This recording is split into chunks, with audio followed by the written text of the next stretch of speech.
வணக்கம். இப்போ நீங்க டிராஃபிக்ல வண்டி ஓட்டிட்டு இருக்கலாம், இல்லனா ஜிம்ல வொர்க் அவுட் பண்ணிட்டு இருக்கலாம். ஆமா. இல்லனா கையில ஒரு காஃபியோட ரொம்ப அமைதியா உட்கார்ந்துட்டு இருக்கலாம். கரெக்ட். ஆனா நீங்க எங்க இருந்தாலும் சரி, அடுத்த சில நிமிடங்களுக்கு உங்க கவனத்தை முழுமையா இங்க கொண்டு வாங்க. கண்டிப்பா. ஏன்னா இன்னைக்கு நாம அலசப் போற விஷயம் அவ்வளவு சாதாரணமான ஒண்ணு கிடையாது. ஆமா. இத நம்முடைய எல்லோர் வாழ்க்கையோட அடிப்படையே கொஞ்சம் உலுக்கக்கூடிய ஒரு விஷயம். நம்ம அன்றாட ஓடிக்கிட்டு இருக்கிற ஓட்டத்தை ஒரு நிமிஷம் நிறுத்தி, எதற்காக இந்த ஓட்டம் அப்படின்னு கேட்க வைக்கிற ஒரு ஆழமான அலசல் இது. சரி. இத கொஞ்சம் விரிவாக பார்ப்போம். இன்னைக்கு நம்ம டீப் டைவுக்கான அடிப்படை ஆதாரம் ஓஷோ அவர்கள் புத்தரோட தம்மபதம் குறித்து ஆற்றிய 77வது சொற்பொழிவு ஆடியோ. எக்ஸாக்ட்லி. இந்த ஆடியோல வாழ்க்கை, மரணம், அப்புறம் எல்லாவற்றுக்கும் மேலாக பற்று, அதாவது அந்த அட்டாச்மெண்ட் குறித்து ஓஷோ 2 அதிர்ச்சியூட்டும் கதைகளை ரொம்ப விரிவா சொல்லியிருக்காரு. இந்த நாம கவனிக்க வேண்டிய மிக ஆச்சரியமான விஷயம் ஒன்று இருக்கு. மரணம் அப்படிங்கிறது ஏதோ 80-90 வயதானவர்களுக்கு மட்டுமே உரிய ஒரு விஷயம். நமக்கெல்லாம் இன்னும் நிறைய காலம் இருக்கு அப்படின்னு நாம ரொம்ப ஆழமா நம்பிட்டு இருக்கோம். ஆனா ஓஷோ என்ன சுட்டி காட்டுறாருன்னா, மரணம் ஒரு முதியவருக்கு வருவது போல தோன்றினாலும் உண்மையில அது நாம பிறக்கும் போதே நம்முடன் பயணிக்க தொடங்கும் ஒரு நிழல். அந்த நிழலை நாம எப்படி பார்க்கறோம், அதை எப்படி எதிர்கொள்கிறோம் அப்படிங்கிறது தான் நம் ஒட்டுமொத்த வாழ்க்கையோட அர்த்தத்தையே தீர்மானிக்குது. அதத்தான் இந்த கதையும் ரொம்ப ஆழமா பதிவு செய்து, இப்போ ஒரு காட்சியை கொஞ்சம் உங்க மனக்கண்ல கற்பனை செஞ்சு பாருங்க. அது ஸ்ராவஸ்தி நகரம். ஆமா, ஒரு மாபெரும் நகரம் அது. அந்த நகரத்திலே மிக பெரிய ரொம்ப பணக்காரனான ஒரு பொற்கொள்ளர். அவர் வாழ்நாள்ல பார்க்காத செல்வமே கிடையாது. அவருக்கு வயசு இப்போ 100 ஆயிடுச்சு. 100 வயசு. ஆமா. இப்ப அவர் மரண படுக்கையில உயிருக்கு போராடிட்டு இருக்காரு. டாக்டர்ஸ் எல்லாம் கைவிரிச்சிட்டாங்க. அந்த நேரத்துல அவருடைய மகன்கள் கௌதம புத்தரை தங்க வீட்டுக்கு உணவுக்கு அழைக்கிறாங்க. ஒரு கடைசி ஆசை மாதிரி. கரெக்ட். பகவான் புத்தரும் வராரு, உணவு அருந்தி முடிக்கிறாரு. உடனே அந்த மகன்கள் அவர் கால்ல விழுந்து, பகவானே, எங்க தன்னைக்காகத்தான் இந்த உணவை நாங்க வழங்கணும். அவர் இன்னும் சில காலமாவது எங்க கூட இருக்கணும். நீங்க அவருக்கு நீண்ட ஆசையா வழங்கணும் அப்படின்னு ரொம்ப கெஞ்சி கேக்குறாங்க. இப்போ பொதுவா ஒரு மரணப்படுக்கையில் இருக்கிற ஒரு மனுஷனை பார்க்க போனா நாம என்ன செய்வோம்? மருத்துவமனையில ஐசியூல இருக்கிற ஒருத்தரை பார்த்து, ஒண்ணுமில்ல, சீக்கிரம் எழுந்து வந்துருவீங்க, 100 வருஷம் இருப்பீங்க அப்படின்னு தானே ஆறுதல் சொல்லுவோம். வேற என்ன சொல்றது, அதுதானே வழக்கம். ஆனா புத்தர் அப்படி செய்யல. அவரோட பதில் அந்த மகன்களுக்கும் அந்த 100 வயசு முதியவருக்கும் ஒரு மிகப்பெரிய பேரதிர்ச்சியை தந்துச்சு. அவர் நீண்ட ஆயுள ஆசையா வழங்கவே இல்ல. தரவே இல்ல. மாறாக மிக கடுமையான, ரொம்ப கூர்மையான வார்த்தைகளை பயன்படுத்தினாரு. உபாசகனே, 100 வயசு வாழ்ந்துட்ட, இன்னும் என்ன வேணும் உனக்கு? நீ மரத்திலிருந்து விழ தயாராக இருக்கும் ஒரு பழுத்த மஞ்சள் இலை அப்படின்னு முகத்தில் அடிச்சு மாதிரி சொல்றாரு. அந்த வார்த்தை பாண்டு பலாசோ அப்படின்னு பாலி மொழியில சொல்றாரு. எக்ஸாக்ட்லி. பாண்டு பலாசோ, காத்தடிச்சா எப்ப வேணாலும் உதிர்ந்து விழக்கூடிய ஒரு பழுத்த மஞ்சள் இலை நீ அப்படின்னு சொல்றாரு. மரண பயணத்திற்கு தயாராகி விட்டாய். ஆனா அந்த பயணத்திற்கு உங்ககிட்ட எந்த ஆன்மீக வழித்துணையும் இல்ல. இத்தனை காலம் வாழ்ந்து எதையும் கத்துக்காம இன்னும் ஏன் சில வருஷங்கள் வாழணும்னு ஆசைப்படுற அப்படின்னு ரொம்ப கடுமையா கேக்குறாரு. இது கேட்கும்போது எனக்கு ஒரு சின்ன சந்தேகம் வருது. சொல்லுங்க. 100 வயசான ஒரு முதியவர் சாகும் தருவாயில இருக்கும்போது அவர்கிட்ட போய், நீ ஒரு பழுத்த இலை, உன்கிட்ட எந்த புண்ணியமும் இல்ல அப்படின்னு முகத்துல அடிச்ச மாதிரி சொல்றது கொஞ்சம் கொடூரமான விஷயமா தெரியலையா? புத்தர் ஏன் இவ்ளோ கடினமா இரக்கமே இல்லாம நடந்து கொள்ளணும்? அது ஒரு மிகச்சிறந்த கேள்வி. இதை ஒரு பரந்த கண்ணோட்டத்துல நாம இணைத்து பார்த்தால், ஓஷோ உண்மையான துறவிக்கும் போலியான துறவிக்கும் உள்ள வித்தியாசத்தை ரொம்ப தெளிவா விளக்குறாருங்க. அதாவது அந்த போலி ஆறுதல்கள் பற்றி சொல்றாரு. ஆமா, போலியான துறவிகள் மனிதர்களுக்கு வெறும் ஆறுதலையும் போலி நம்பிக்கையும் தான் தருவாங்க. அது ஒரு வலி நிவாரணி இல்லைன்னா ஒரு மயக்க மருந்து மாதிரி. உங்களுக்கு ஒரு நோய் இருக்கு, ஆனா அதை குணப்படுத்தாம வலியை மட்டும் மறக்க செஞ்சா எப்படி இருக்கும்? தற்காலிகமான ஒரு நிம்மதி கிடைக்கும். கரெக்ட். எல்லாம் சரியாயிடும், கடவுள் பார்த்துப்பார், கவலைப்படாதீங்க அப்படின்னு சொல்லி தான் அவங்க நம்ம ஏமாத்துறாங்க.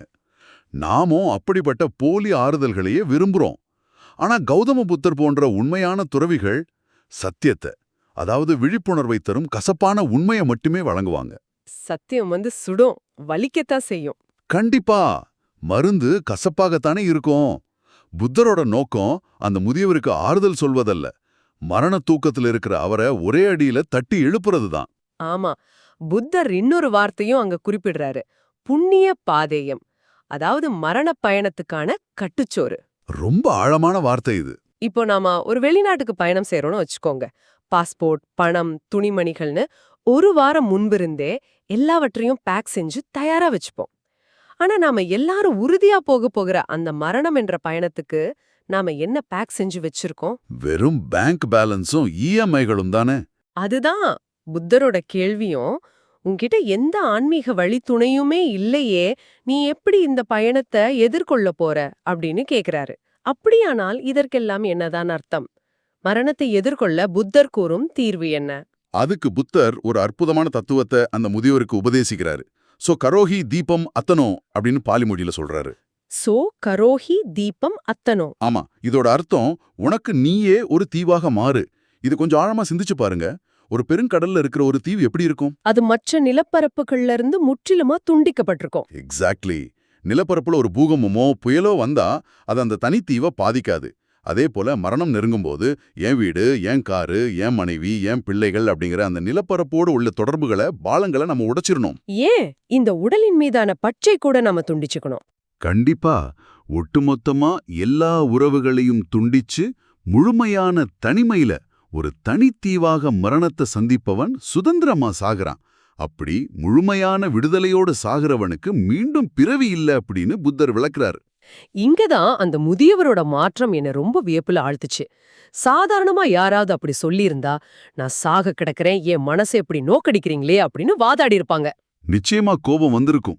ஆனா அந்த 100 வயது பொற்கொள்ளர் கோபப்படல. மாறாக புத்தரோட அந்த சுடும் வார்த்தைகள் அவர் மனச ஒரு மின்னல் மாதிரி தாக்கிடுச்சு. ஆமா, மரணம் வந்துடுச்சு, இனி ஏன் பின்னால் திரும்பி பார்க்கணும் அப்படிங்கறத அந்த நொடியிலேயே அவர் உணர்றாரு. அடுத்த நிமிஷமே அவர் ஸ்ரோதாபத்தி என்ற உயர்ந்த நிலையை அடையறாரு. அந்த ஸ்ரோதாபத்தி அப்படிங்கறத நேர்களுக்கு எளிமையா புரிய வைக்க ஆசைப்படுறேன். சொல்லுங்க. இப்போ நீங்க ஒரு வேகமான நதியில விழுந்துட்டீங்க. நீச்சல் அடிச்சு பிழைக்க முடியுது, கரையை நோக்கி போராடுறீங்க. ஆனா ஒரு கட்டத்துல நதியோட வேகம் அதிகம் அப்படிங்கறத உணர்ந்து போராடுறத நிறுத்திட்டு அந்த நதியோட ஓட்டத்திலேயே உங்களை முழுமையா ஒப்பு கொடுத்து மிதக்குறீங்க இல்லையா? ஆமா, அந்த ரெசிஸ்டன்ஸ் முழுசா போயிடும். அதுதான் ஸ்ரோதாபத்தி. தியான நீரோட்டத்துல முழுமையா கலக்கிறது. மரணத்தோடு போராடுவதை நிறுத்திட்டு அதோட கலந்து விடுவது. ரொம்ப அருமையான உதாரணம் இது. அந்த முதியவர் அதத்தான் செஞ்சாரு. தன்னுடைய பற்றுகள் அனைத்தையும் விட்டுட்டு புத்தரோட பாதங்கள்ல தலை வச்சு மிக அமைதியா விடுதலையோட உயில் விடுறாரு. காலதாமதம் செய்யாம, எதையும் நாளைக்கு பாத்துக்கலான்னு தள்ளி போடாம, அந்த ஒரே ஒரு கணத்துல அவர் அடைந்த அந்த விடுதலையை நினைச்சா உண்மையிலே பிரமிப்பா இருக்கு. ஒரு மாபெரும் பணக்காரர் தன் 100 வருட செல்வத்தை, பற்றை ஒரே நொடியில விட்டுட்டார். அது ஒரு பக்கம் இருக்கட்டும். ஆனா எனக்கு இப்போ இன்னொரு கேள்வி எழுகிறது. ஒருத்தர்கிட்ட கோடிக்கணக்குல பணம் இருந்தா அவர் பற்று வைக்கிறாருன்னு சொல்லலாம். ஆனா ஒருத்தர்கிட்ட எதுவுமே இல்ல, அவர் ஒரு சன்னியாசின்னா அவருக்கு பற்று இருக்காதா? இது ரொம்ப முக்கியமான கேள்வி. பற்று அப்படிங்கிறது பொருளோட அளவுல இல்ல, மனித மனதோட இயல்புல இருக்கு அப்படிங்கறது விளக்கத்தான் ஓஷோ அடுத்த கதைய சொல்றாரு. இங்கதான் விஷயம் ரொம்ப சுவாரஸ்யமா ஆகுது. இது துறவி திசா அப்படின்ற ஒரு புத்த பிக்ஷுவோட கதை. ஆமா, திசா உலக ஆசைகளை துறந்த ஒரு பிக்ஷு. மழைக்கால விரதத்தை முடிச்சதும் அவருக்கு ஒரு போர்வை பரிசீலிக்கப்படுது. அது ரொம்ப தடிமனான, முரட்டுத்தனமான நூலால் நெய்யப்பட்ட ஒரு சாதாரண போர்வை. ஆனா அத பார்த்த திசாவோட சகோதரி அந்த போர்வைய வாங்கி அந்த நூலை மீண்டும் பிரிச்சு அடித்து மென்மையாக்கி பார்க்கவே ரொம்ப நேர்த்தியான விலை மதிப்பற்ற ஒரு மெல்லிய நூல் போர்வையா மாற்றி அவர்கிட்ட கொடுக்கறாங்க. இங்கதான் மனித மனதோட உளவியல் எப்படி வேலை செய்யுதுன்னு நாம கவனிக்கணும். உலகையே துறந்த அந்த துறவிக்கு அந்த போர்வை கிடைச்ச உடனே என்ன நடக்குது தெரியுமா? அந்த ஈகோ வந்துடுது. ஆமா, அவனோட ஈகோவும் ஆசையும் ஆட்டம் காண தொடங்குது. ஆஹா, எவ்வளவு மென்மையான போர்வை, நாளை காலையில இதை போர்த்திக்கிட்டு போய் மத்த துறவிகள் கிட்ட காட்டணும், பகவான் புத்தர் கிட்ட கூட இப்படி ஒரு அழகான போர்வை இருக்காதுன்னு அவனோட மனம் கற்பனை சிறகை விரிக்குது. இத இப்போதைய காலகட்டத்தோட ஒப்பிட்டு பாருங்க. நாம புதுசா ஒரு ஐபோன் வாங்குறோம்னா அத கவர் போடாம 4 பேருக்கு தெரியும்படி கையில வச்சுக்கிட்டு நடப்போமே, அதே மனநிலக அந்த துறவிக்கும். கச்சிதமா சொன்னீங்க.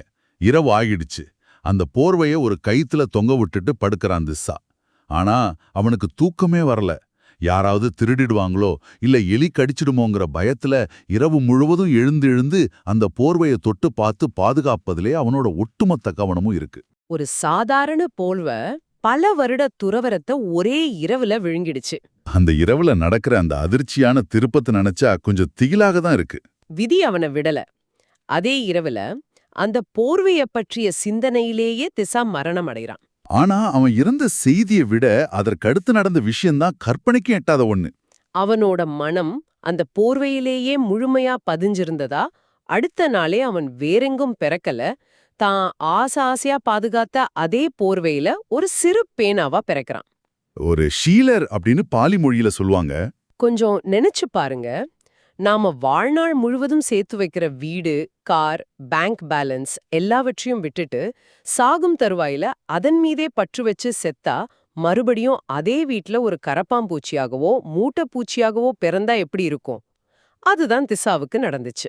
இது ஒரு மிக ஆழமான உளவியல் உண்மை. அடுத்த நாள் காலையில திசா இறந்துட்டத அறிஞ்ச மத்த துறவிகள் அவனோட உடலை எரிச்சிட்டு துறவிகளோட விதிமுறைப்படி அவனோட உடைமைகளை பங்கிட்டு கொள்ள அந்த போர்வையை எடுக்கறாங்க. அப்போ அந்த போர்வைக்குள்ள இருக்கிற அந்த பேன், என் போர்வையை தொடாதீங்க, என் சொத்தை திருடுறாங்க அப்படின்னு கத்துது. மொத்த துறவிகளுக்கு அது ஒரு பேன் அங்குமிங்கும் ஓடுறது போலதான் தெரியுது. ஆனா புத்தர் தன்னோட ஞானத்தால் அதை பார்த்துட்டு அந்த போர்வையே 7 நாட்களுக்கு யாரும் தொடக்கூடாது, அப்படியே வச்சிடுங்க அப்படின்னு கட்டளையிடுறாரு. 7 நாட்கள் ஏன்னா ஒரு பேனோட ஆயுட்காலம் 7 நாட்கள் தான். அந்த 7 நாட்களுக்கு பிறகு அந்த பேன் இறந்துடுது. அதன் பிறகுதான் போர்வைய பங்கிட சொல்றாரு புத்தர். அடடா! இது ஒரு முக்கியமான கேள்வியை எழுப்புது. ஒரு பேரரசனாக இருந்து ஒரு மாபெரும் ராஜ்யத்தின் மீது ஆசைப்பட்டாலும் சரி, அல்லது எல்லாவற்றையும் துறந்த ஒரு பிச்சைக்காரனாக இருந்து ஒரு சிறிய கிழிந்த போர்வையின் மீது ஆசைப்பட்டாலும் சரி, பற்று என்பது பற்றுதான். ஆசைப்படும் பொருளோட அளவுல எந்த வித்தியாசமும் இல்ல. ஆசைப்படும் மனசுல தான் பிரச்சனை இருக்கு. இந்த பிரபஞ்சத்துல ஒரு சிறிய போர்வை கூட ஒருவனை மீண்டும் மீண்டும் பிறக்க வைக்கும் அப்படிங்கறத ஓஷோ தெளிவா சுட்டி காட்டுறாரு. அடக்க முடியாம எழும் இந்த ஆசைகளை எப்படி புரிஞ்சுக்கிறது? சாகும் தருவாயில நமது மனம் எந்த எண்ணத்துல உழழுதோ அதுவே நமது அடுத்த பிறவியின் அஸ்திவாரமாக மாறுது அப்படிங்கிறது புரியுது. ஆனா ஏன் நம் மனம் இப்படி டிசைன் ஆகியிருக்கு? எதனால இது நம்ம இப்படி சுருட்டி போடுது? இது ரொம்ப எளிமையா புரிய வைக்க புத்தர் கூறும் ஒரு அற்புதமான உவமைய ஓஷோ இங்க விளக்குறாரு. ஒரு இரும்புல எப்படி துருப்பிடிக்குது அப்படின்னு கவனிங்க. அந்த துரு எங்கிருந்தோ வெளியிலிருந்து வர்றது கிடையாது. அது அந்த இரும்புல இருந்தே பிறக்குது. ஆமா, ஆரம்பத்துல ஒரு சிறிய புள்ளியா தோன்ற அந்த துரு கொஞ்சம் கொஞ்சமா பரவி ஒரு மாபெரும் இரும்பு தூணாகவே இருந்தாலும் அதையே முழுமையா அரிச்சு அழிச்சிடுது. அத போலவே மனிதனுக்குள் எழும் ஆசைகள் வெளியிலிருந்து வர்றதில்ல, அவனுக்குள்ளேயே தோன்றி அவனோட ஆன்மாவை அரிச்சு அவனோட வாழ்வையே அழிச்சிடுது. இதத்தான் புத்தர் அயாசாவா மலம் சமுத்திரம் அப்படின்னு சொல்றாரா? எக்ஸாக்ட்லி. அயாசாவா மலம் சமுத்திதம். ஆசைகள் தான் மனிதனை அரிக்கும் துரு. இன்றைய நவீன உலகத்தோட இதை நாம ஒப்பிட்டு பார்த்தா, நாம தினமும் சோஷியல் மீடியால தேடுற லைக்ஸ், மத்தவங்களோட அங்கீகாரம், இன்னும் பணம் சேர்க்கணுங்கிற ஓட்டம், இவை எல்லாமே நம்மை அரிக்கும் துருக்கள் தான் இல்லையா? அப்படியானால் நம்ம நீண்ட காலம் வாழ்வதில் எந்த அர்த்தமுமே இல்லையா? நீண்ட காலம் வாழ்வது முக்கியமல்ல, எப்படி வாழறோம் அப்படிங்கிறது தான் முக்கியம். அதுதான் புத்தரோட ஆணித்துரமான பதில். நாம அனைவருமே அந்த 100 வயசு பொற்கொள்ளர் போலவும் ஒரு போர்வைய நம்பி கிடந்த திசா போலவும் தான் இன்னைக்கு வாழ்க்கைய வாழ்ந்துகிட்டு இருக்கோம். மரணம் எப்போ வரும்னு யாருக்கும் தெரியாது. ஆமா, அது நாம பிறக்கும்போதே நம்முடன் வந்த ஒரு பல்லக்கு. அதனால புத்தர் வழங்கும் உண்மையான ஆசி நீண்ட காலம் வாழுங்கள் அப்படிங்கறதல்ல, மீண்டும் பிறவி எடுக்காமல் இருங்கள் அப்படிங்கிறது தான். ஆசைகளற்ற முழுமையான விழிப்புணர்வு நிலை மட்டுமே இதற்கான ஒரே தீர்வு. கேட்கவே நெஞ்ச உலுக்கும் உண்மைகளா இருக்கு இது. இந்த 2 கதைகளுமே நம்ம சவுக்கால் அடிக்கிற மாதிரி இருக்கு. சரி, இதிலிருந்து நாம கத்துக்க வேண்டிய முக்கியமான பாடங்களை சுருக்கமா பாப்போம். முதல்ல, வாழ்க்கையோட நிலையாமைக்காக வருந்துறதை விட்டுட்டு விழிப்புணர்வோடு இருங்க. உங்களை நீங்களே ஒரு தீவாக மாற்றுங்கள். ஆமா, போலி ஆறுதல்களை தேடுறதை விட கசப்பான உண்மைகளை ஏத்துக்கோங்க. உங்க கடைசி பயணத்துக்கான தியானம் எனும் வழித்துணைய, அந்த புண்ணிய பாதையத்தை இன்றே சேர்க்க தொடங்குங்கள் அப்படின்னு நேயர்களுக்கு நம்ம நினைவூட்டணும். நிச்சயமா. மரணத் தருவாயில நாம எதன் மீது அதீத பற்று கொண்டிருக்கிறோமோ அதுவே நமது அடுத்த பிறவியின் சிறைச்சாலையா மாறிடுது அப்படிங்கிறத அந்த போர்வை மற்றும் பேன் கதையிலிருந்து நாம ரொம்ப தெளிவா புரிஞ்சுக்கலாம். சின்னஞ்சிறு ஆசைகள் கூட நம்மை மீண்டும் மீண்டும் இந்த சுழற்சிக்குள்ள தள்ளுது. இந்த பயணத்தோட முடிவுல உங்களுக்காக ஒரு சிந்தனைய விட்டு செல்ல விரும்புறேன். நேரே, இப்போ உங்களை நீங்களே அமைதியா கேட்டுக்கோங்க. நீங்க தற்போது மனதளவில் இறுக்கமா புடிச்சுக்கிட்டு இருக்கிற உங்களோட அந்த போர்வை எது? அது ஒரு வங்கி கணக்கா இருக்கலாம், ஒரு வீடா இருக்கலாம், இல்ல ஒரு நபரா கூட இருக்கலாம். ஒருவேளை உங்க மீதமுள்ள காலம் முழுவதும் அல்லது அடுத்த பிறவி முழுவதும் அந்த போர்வையிலேயே ஒரு சிறு பூச்சியாக வாழ நேரிட்டால், இப்போ நீங்க தேடி அலையும் அந்த பொருளோ பதவியோ உறவோ அந்த அளவுக்கு மதிப்பு மிக்கதுதானா? சிந்தியுங்கள். இந்த ஆழ்ந்த அலசலில் இணைந்தமைக்கு நேயருக்கு ரொம்ப நன்றி. மீண்டும் ஒரு அருமையான தேடலோடு உங்களை சந்திக்கிறோம். விழிப்புணர்வோடு இருங்கள்.